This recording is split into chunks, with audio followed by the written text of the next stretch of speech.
So messing around with the fundamentals of life, if you knew all of it, maybe it would be okay to do a few things. But right now, these things are being driven by commercial forces. They've invested $100 million, they're in a hurry to bring it to the market as quickly as possible because things are piling up on them. That's not the way to do these kind of things.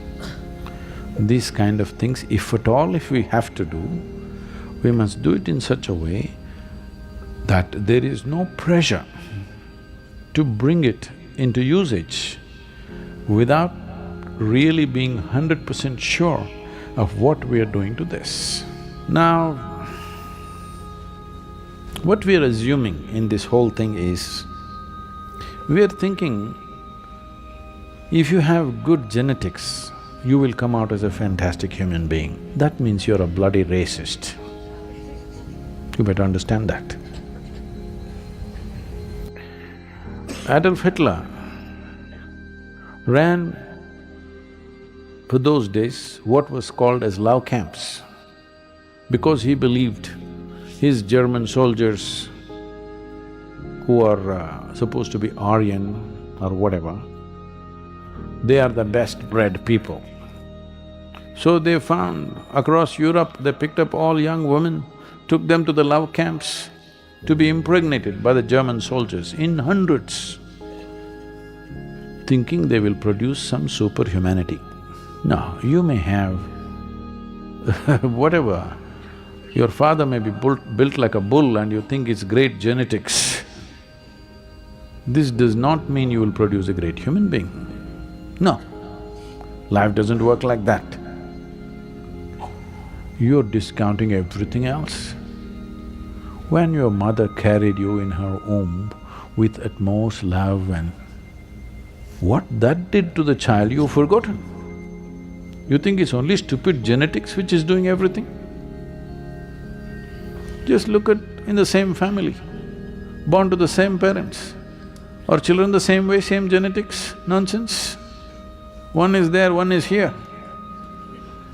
Isn't it so?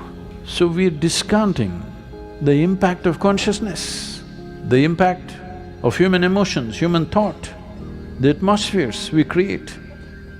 So none of that is relevant, just manipulate genetics. There was a big controversy in India about genetically engineered plants. GM cotton came, then GM brinjal came. I was trying to understand what this is, so one of the major companies which is doing this, I met this guy and asked him, what is it? What is it that you're manipulating? All they're doing is with the vegetables. Mainly the problem is when you grow vegetable crops, which are short duration, 3 to 6 months, whatever the lifespan of that plant, to get that maximum yield, one of the biggest impediments is the bugs and the other things which they have to eat something. They come for the plant. They usually don't come for the vegetable, they like the leaf. This is a good partnership between us and them, they eat the leaf, we eat the vegetable. But if they eat too much leaf, then there will be not much vegetable. That's our problem. So we've been trying to do chemical warfare with them. We spray the entire place. The most irresponsible thing that we have done on the planet is that our aircrafts have been spraying insecticide, killing just everything. So to avoid that, because we saw that's bad, now we thought, whatever the bug is coming for in that particular leaf, that we take it away with genetic engineering. Or we make it taste bitter for the bug. See, the bug has taste. The bug wants to eat this leaf because it's succulent, it is nutritious for that. So you make it bitter, the leaf becomes bitter, not the vegetable, only the leaf. Because of that, the bug will not be able to eat the leaf. But then I thought, is it a permanent fix? He said, no, Sadhguru, every season we have to re-engineer it. Because within a matter of 3 months, the bug comes up with a new solution for itself. It will learn how to make bitterness to taste good. Now you have to again re-engineer it. So slowly what's happening is, in 8–10 years of genetic engineering of a specific plant, let's say, you will produce a super bug that you may not be able to handle one day. The bug will become so versatile that you may have nothing to kill that bug or to avoid that bug. So, the bug is evolving faster than your intelligence because it's his survival. He's evolving quickly and changing himself. So, I said, isn't the bug becoming stronger and stronger? He said, yes, it's amazing how strong they're becoming. So what will happen? In 50 years' time, you will have bugs that you don't know how to handle. If the bug can change his taste buds, the bug can change this and that. Suppose he decides, because you're doing all this, one day he decided he will become this big. That little bug became like this. Then what will you do? Is it a possibility? I asked him. He's very deeply immersed in these things. He said, we cannot say it's not possible. It is possible. One day bug may decide this size and this way of doing things is not good. If he's this much, if he became this much, then it'll be a different game altogether. So, we're meddling with things with bits and pieces of information. We don't know the entire scape of how genetic material is happening, not just in human being, in everything around us. Suppose you manipulated genetics. This is one possibility that some of the scientists are talking about. A manipulated genetics means, let's say it's like this, your aunt had cancer, her mother had cancer, your grandmother had cancer, so we will manipulate your genetics in such a way that you will not get cancer. That's the idea of this manipulation.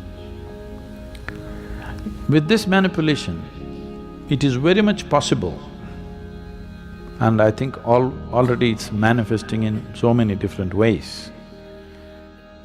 One thing is, allergic levels can go up big time. There's so many people in United States who are allergic to sunlight,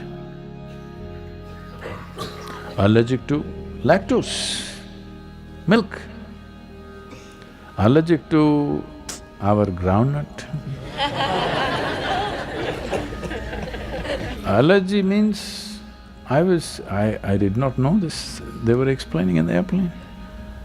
They give me some lousy macadamia nut in the airplane, and I say, I'm not going to eat this nut. Do you have some groundnuts or peanuts or whatever you call it? No, no, it's not on this plane because there's one person who's allergic. If he's allergic, what's my problem? So not like that. If you open the packet, he will die. Really. If you just open the packet here, the man is sitting somewhere else, just the smell of it, he will suffocate and die. Can you beat this? This is not necessarily because of genetic modification in the person, but substances, chemicals and others going into the system is doing these things. So, one of the possibilities is you can become allergic to the air that you breathe. So that's good, because if I'm manufacturing oxygen tanks, I think this is very good market development because I will sell millions of this thing. Who told you you must drink 3 liters, 4 liters of water per day? Those who are selling water. Yes. No, doctors are telling. Those who are drinking, now if you drink 3–4 liters of water per day, even if it's chill in the air, that is why we have more toilets than 300 million people we have, but we have 600 million toilets, because anywhere you will want to go. Nobody ever was drinking this kind of water. Even in a tropical country where it's much warmer, we don't drink water like this. It's only in America, in the New York is cold, you will see people walking with a water bottle as if suddenly it's going to become a desert and there'll be no water and something's going to happen. This is because these are commercial interests. Somebody says, if you have coffee, you will never have a heart attack. Now somebody says, if you have coffee, you will get cancer. Those are different things. But meddling with the fundamental life substance like this, we will pay a price. In what form, we do not know. It's good, science explores all these things, it's wonderful, we must explore. But this premature usage of these things will inevitably happen when there are commercial interests. There is no way to prevent that right now.